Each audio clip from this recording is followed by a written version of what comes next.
This video is sponsored by one of our oldest Patreons, Lucinda Mann. Thank you so much for supporting us for all these years and for making this channel possible.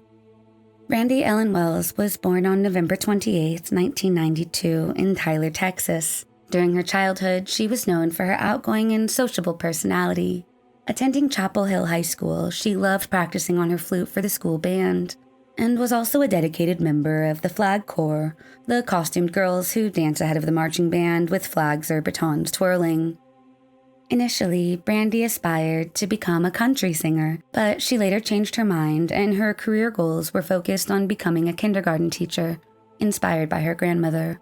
Brandi was small in stature, standing at only 4 foot 11 inches or around 5 feet tall, and weighing about 120 pounds. But her family says she was strong for her size and recall that her presence filled a room.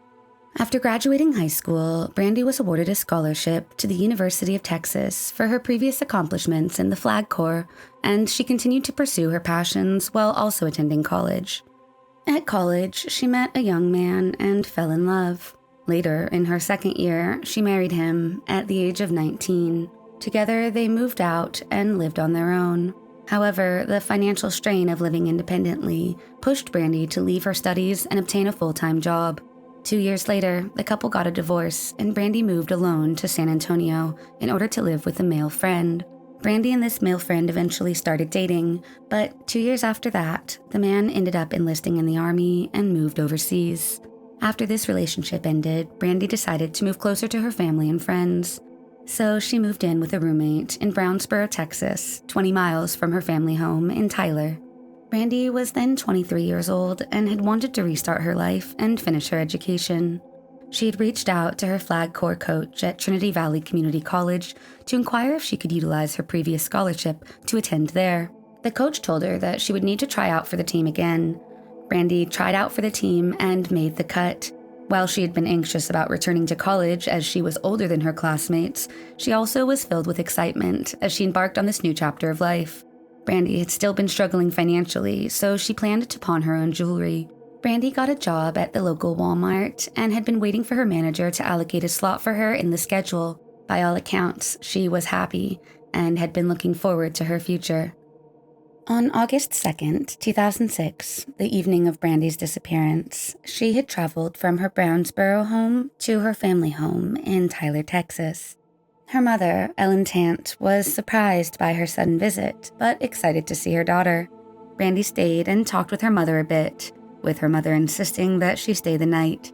However, Brandi told her that she was going out to meet up with some friends at a local club and could not cancel. She then visited her younger sister, who was in her bedroom, and chatted with her before imploring her to go out. Despite the invitation, her sister was not feeling well and was already in bed. While listening to her mother's light cajoling that she should remain at home, Brandi changed into new clothes, a strapless white tube top, rust-colored pants, and black high heels. At around 8 p.m., Brandi asked her mother for permission to borrow her car, as her own car did not have much gas. Ellen told her that her car was also low on gas. Brandi then asked if she could borrow money for gas for her own car, but her mother told her she did not have any cash until her next payday. Even though Brandi's car, a 2000 Pontiac Grand Prix, was low on gas, she took it and left the house. Ellen assumed that Brandi was going to the local club, the Electric Cowboy, in the town of Tyler, as that is what her daughter had led her to believe in an attempt to prevent her from worrying. Brandi was actually driving 45 minutes away in order to attend a larger club in a more bustling city. For what reasons, her mother did not understand. While on her journey, Brandi's godmother, Michelle Cole, says Brandi called her to ask if she would go out with her that night, but she declined. Oddly enough, none of Brandi's other friends even knew that she was going out that night, which caused some to wonder what her true intention was if not to meet up with friends. That night, Brandi first headed to the nearby bowling alley, the 11th Frame Club. A family friend named Jeanette, who worked at the bowling alley as a bartender, recognized her. Brandi ordered a drink and told the family friend to put it on her mother's tab. Jeanette made her a cherry vodka sour, and both chatted for a while. Brandi told Jeanette that she was going to a club in Longview called Graham Central Station. Graham Central Station was located about 37 miles away from Tyler. Jeanette tried to dissuade her from going that far alone, but Brandy was adamant and told the family friend she would be fine. Jeanette recalls that Brandy did not finish her drink prior to leaving the bowling alley at around 9:30 p.m. and heading towards Longview. This was the last time that Brandy was seen alive by her loved ones, people she knew. In the early morning hours of August 3rd, at around 9:15 a.m., a state trooper found an abandoned car located at the side of Interstate 20 near Longview. After checking the license plate and not discovering any reports of it being stolen, he tagged it and drove away. That same morning, at 9:30 a.m., Brandy's mother, Ellen, woke up and noticed that her daughter was still not home. Ellen did not think much of her absence, as she initially assumed Brandy had stayed with friends due to being too drunk to drive. However, once she discovered that her daughter's makeup was still on the table, with no sign of her car, she became more alarmed, as Brandy leaving her makeup at her mother's house indicated she'd only intended to be away for one night and had planned to return to her mother's home. Otherwise, she would have taken her belongings with her. In the early evening of August 3rd, Brandy's roommate called her mother and informed her that while Brandy had planned to return home that afternoon, she had not yet done so and could not be reached by cell phone. Her mother also attempted to call Brandy but was unable to reach her. It is unknown if Brandy had brought a phone charger with her. The next morning, Brandy's mother called her godmother, and they repeatedly called Brandy's cell phone until her mailbox became full. Unable to get a hold of her, they decided to contact police and file a missing persons report. While answering law enforcement officers' questions, Brandy's mother learned from her younger daughter, Georgia, that Brandy had planned to go not to a local bar, but to Graham Central Station, far beyond the boundaries of her family's hometown. With this new information, her godmother drove to Graham Central Station to investigate, but found no evidence of Brandy nor her car. On the fourth day of Brandy being missing, the local Tyler police updated Brandy's family with frustrating news. They informed them that they needed to go to Longview in order to file a missing persons report, as that was where the 23-year-old had actually gone missing. While the concerned family filed the second report right away, police were not overly concerned nor desirous of applying resources to the disappearance, despite the fact that the 23-year-old had already been missing for 4 days.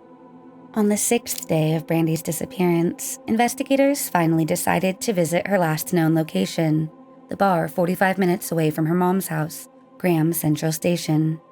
Luckily, the footage from the night that she disappeared was still available on the security camera's hard drive and had not been overwritten. Graham Central Station had surveillance cameras and an ID swiping machine, which proved to be helpful in such a missing persons case. However, initially, the police made a mistake by misidentifying Brandy due to a 9-minute digital timestamp discrepancy between the camera and the ID swiping machine.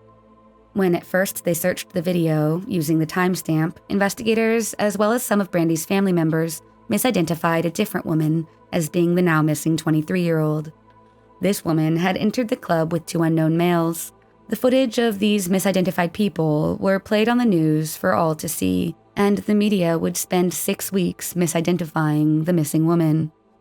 It took 6 weeks for Brandy's mother to not only become fully convinced that the girl was not Brandy, but to also convince the investigators to allow them to see the rest of the night's footage. Brandy's mother protested such an identification, as Brandy was clearly wearing a different outfit from when she left, and she doubted the blurry physical characteristics. Brandy was identified as actually being on the video almost 10 minutes prior to the misidentified woman, with the timestamp showing her entering at 10:35 p.m. instead of 10:44 p.m. like the time on the ID swiper. Such a realization was heartbreaking to family members, as for so long the media had been covering the wrong girl, and precious time had been lost in gathering witnesses. Once the proper woman was identified, video footage showed that Brandy had entered the club alone at around 10:30 p.m. and had left alone at around 12:30 a.m., as seen on security footage. Strangely enough, she was seen exiting the parking lot, where a man was also exiting at the same time. The man was wearing a black shirt and a white cowboy hat. The man walked to the left while Brandy walked to the right. While the two visually walked in opposite directions, a shadow hints that Brandy made a last-minute route change and may have turned left towards the man.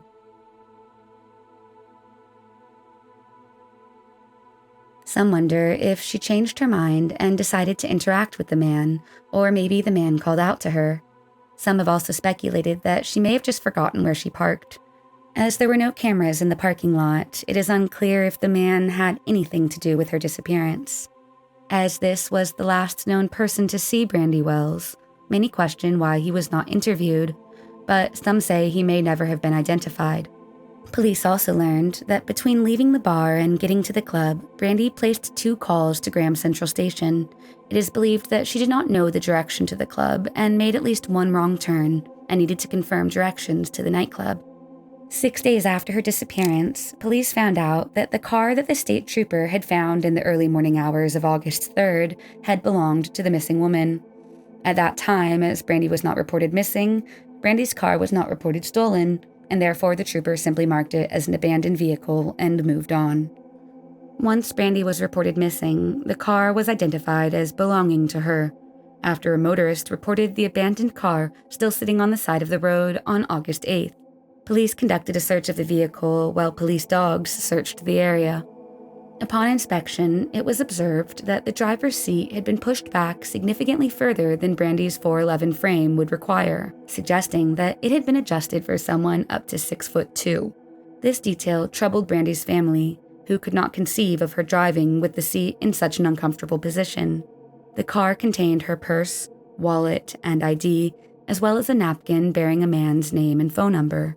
They also found a cell phone belonging to her ex, which investigators initially misidentified as hers. Notably, Brandi's car keys were missing.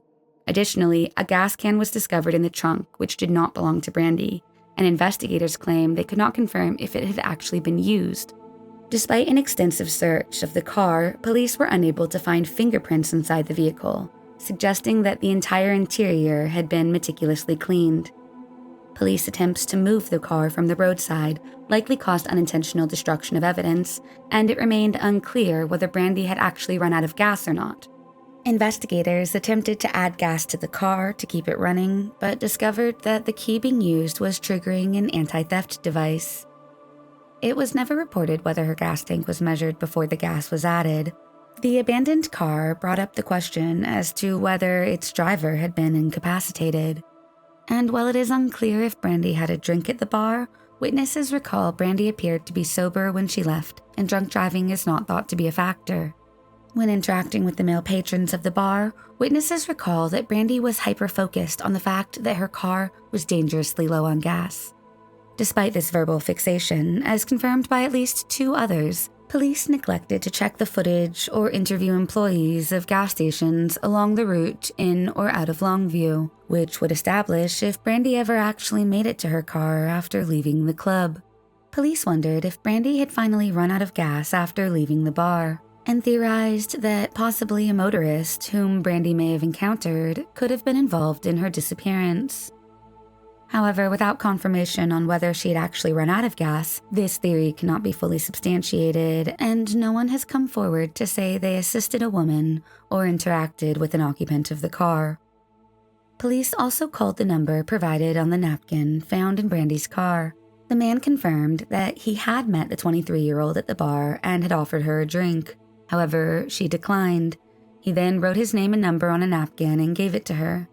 The man was fully cooperative with investigators and was cleared of any suspicions. In another unfortunate police mistake, detectives operated under the assumption that the phone found in Brandi's car was her own.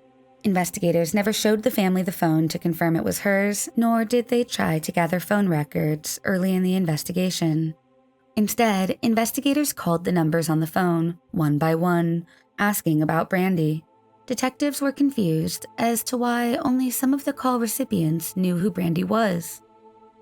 It would be 2 weeks after the phone was found that Brandi's mother would see it and state it was not Brandi's. The phone turned out to belong to Brandi's ex-boyfriend. He had gone overseas in the military and had left his phone in her care. As a result of this mistake, it would not be until August 17th, 14 days after she went missing, that investigators realized they did not have Brandi's phone. Once they were able to see Brandi's phone records, they discovered that her phone had no outgoing activity after she exited the bar. Then, in a surprise to detectives, the phone's activity resumed August 11th. 9 days after Brandy was last seen. The calls made from that day on were short and frequent, and the FBI says such a quantity and duration matched the activity of someone likely involved in drug deals. It was clear to police that Brandy was no longer in control of her phone. The FBI was finally able to locate the current owners of Brandy's phone, a man and his niece who were shocked that it had belonged to a missing woman and explained that another man had given it to them. While never being publicly identified, the man who gave the pair the phone was already familiar to police for unknown reasons. The man who gave the phone to the second party claims he was walking on the south side of Longview when he found the phone beeping on the ground. The location where he says he found the phone was only a 4-block drive from the location Brandy's car was abandoned. While the man and the woman who had the phone when police first made contact took polygraph tests and passed them, police believe that the man who initially gave the pair the phone may know more about the phone than he is saying. Part of the reason for why police doubted the man's claims was that, had his claims been true, that would have meant that Brandy's phone had laid on the side of the road in a bad neighborhood for 9 days without being charged, stolen, nor protected from the elements. In October of 2006, the body of what is now known as Lavender Doe was found burning in Kilgore. As Brandy's car was found between Longview and Kilgore, the female body was initially investigated as possibly being that of the missing 23-year-old. While the victim matched a description of Brandy, who at the time had been missing for 2 months, she was eventually ruled out using dental records, and soon after, DNA analysis was used to confirm that it was not Brandy. We have covered the Lavender Doe case extensively in another video. To watch that video, click on the button at the top of this screen or click on the link in the description below. In 2010, a man called Brandy's family, claiming that she was alive and living in Kansas City. However, he hung up and nothing came of it. Police believe it was merely a cruel prank. As outlined by police and online sleuths, there are 3 theories surrounding Brandy's fate. She may have been abducted by someone known to her, or there may have been a chance abduction by a stranger which resulted in her death, or there may have been an abduction with the intent of trafficking. Some think it is possible Brandy was meeting someone she did not entirely know, which would explain the eagerness to drive so far without the means to do so. And while she asked those closest to her to come out with her that night, her regular friends had no idea of her intentions. They did not know if she was currently talking to anyone in the romantic sense, either online or off. If she had just wanted to go out, they said, she could have stayed in Tyler and saved on gas. Witnesses recall Brandy also did not seem to be out because she wanted to drink alcohol. Some theorize that she could only ask for 1 drink from the bowling alley on her mom's tab without confirmation from her mother, but the family friend working the bar recalls she did not even finish her 1 drink. The staff at Graham Central Station claims she may not have had a drink there at all. This is odd, as there were cheaper drinks for women on ladies' night, making alcohol more accessible to someone so low on gas money. Those at the bar recall Brandy seemed to only be concerned about finding finances for gas. Some wonder if she was told to meet at Graham Central Station by a date who may have then lured her to another location. Family and friends say it is unlikely that she would know a good or bad part of town from general directions, and may have driven herself closer to where her car would eventually be found. Although the car ultimately being found with the driver's seat pushed back suggests that at some point, somebody else piloted the car. While it is unknown what would become of Brandi Wells after she left the view of the camera at Graham Central Station, her family firmly believes that she is still alive, possibly being held against her will in a single place or being trafficked. Due to the lack of cameras and witnesses, it is unknown if Brandy ever actually made it to her car in the parking lot that night. No one knows who put the gas can in her trunk, nor if her car was ever refilled with gas. Questions also surround how the man who found her phone came to initially possess it. It has been 16 years since Brandy seemingly vanished, and while no leads have been unearthed, police are always looking for new details, and Brandy's DNA is on file to test against any found remains. If you have information regarding the disappearance of Brandi Wells, you may contact Crime Stoppers, who will pay you up to $1,000 for confirmed tips left on their anonymous 24-hour U.S. tip line. The tip line can be reached at 903-236-STOP. That's area code 903-236-7867.